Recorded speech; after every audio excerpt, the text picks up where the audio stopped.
The nation's workforce is more diverse than ever before, providing significant strengths to businesses, but also presenting some unique challenges.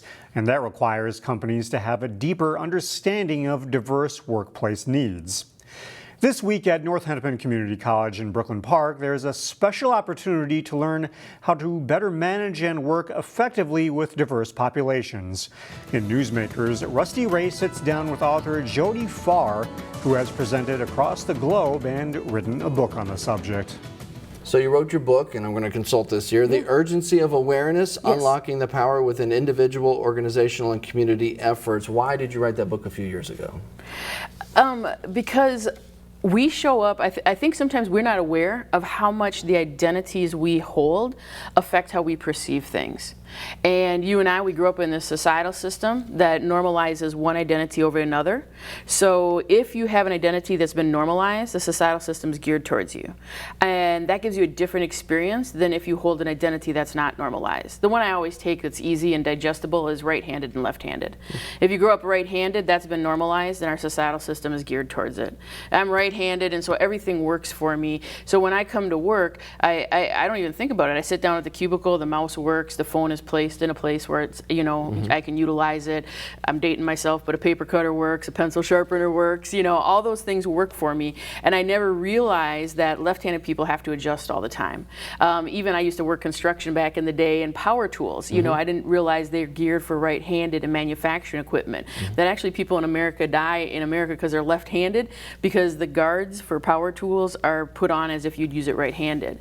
And so once we become aware of those experiences, then we can have some really deeper conversations about, how do we make our organization, how do we make our communities more accessible to all? But if we don't gain that awareness individually, it becomes much more difficult to really have real conversations about how to make changes that could benefit our organization or our community.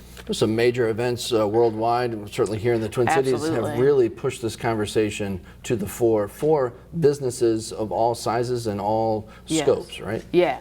The world is just getting more and more diverse, more and more experiences. We have 5 generations in the workplace right now, and I know that's a big one because I'm technically Gen X, but I relate a little bit more to baby boomers sometimes. And we show up to work. If you're a millennial, you show up to work differently than if you're a Gen Xer or a baby boomer.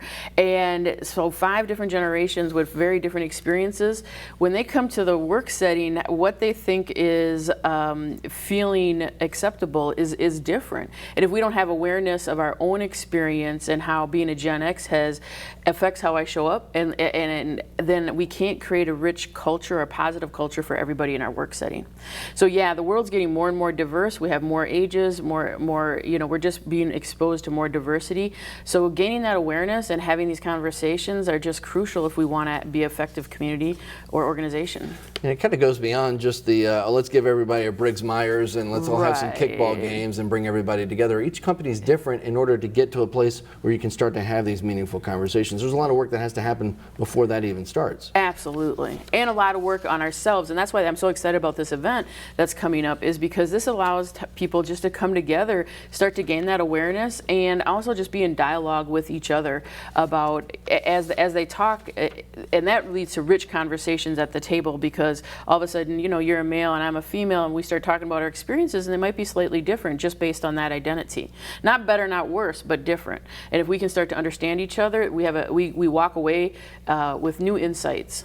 And so this event you mentioned put on by the Maple Grove Rotary, and it's open to everybody, though. That's what you want to make sure everybody knows. Yeah, come on in. There is no age limit. There's no, it's not for any one single profession. I work professionally with everybody. I work with police departments, and then I'll turn around and work with General Mills, and I'll turn around and work, I just came from the reservation. And so everybody, we're all in this societal system together. The more we all gain awareness, the more we can have these rich dialogues with each other. Okay, so that event is called Urgency of Awareness, Creating an Inclusive Environment for Diverse Populations. It's a full day, Wednesday, October 11th, 9 until 4, at the North Hennepin Community College campus, the Grand Ballroom there in Brooklyn Park. You've been having a lot of these events all over the place. Yes. Absolutely. Yeah, lots of them. And I just want to let people know that it's going to be very engaging. If you haven't picked up yet, I'm not going to stand behind a podium and lecture. We have a lot of fun. I use a lot of humor and also a lot of time to be able to process with people at the event. Real quick, what's something that you get a lot of the same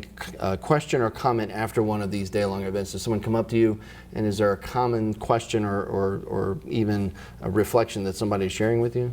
I think the common reflection is like, wow, I didn't realize how many identities, because we go through like 36. So I didn't realize how much my identities affect my experience, and that affects my perception, and how that affects how I set up, like teachers say, I realize how that affects how I set up my classroom. Judges have said, oh my gosh, I realize how that affects how I hear a case. And so I think people walking away with a deeper understanding of how their experience is actually showing up on how we're hearing people and judging people is the biggest thing that I hear people do. The other second one I hear people say is, I've never been to an equity training where we've had so much fun and learned so much. And so I don't think, we can hold hard conversations, but we can also have fun and be honest while we do that we're all in this together. I still operate out of my identities, so I am sometimes unconsciously eliminating, operating out of my bias or eliminating folks, and I don't mean to. And so if we can be honest about that, then we have these rich dialogues. And so that's the other comment that I hear often is like, I've never had so much fun, but yet came away learning. Yeah, leadership and communication and strategy, all of that plays into what you're talking about. Yes, absolutely. All right, Jodi, Pfarr, thank you for being here. Thanks for having me. I appreciate it. We'll have more information about Wednesday's seminar and Jodi's book at ccxmedia.org.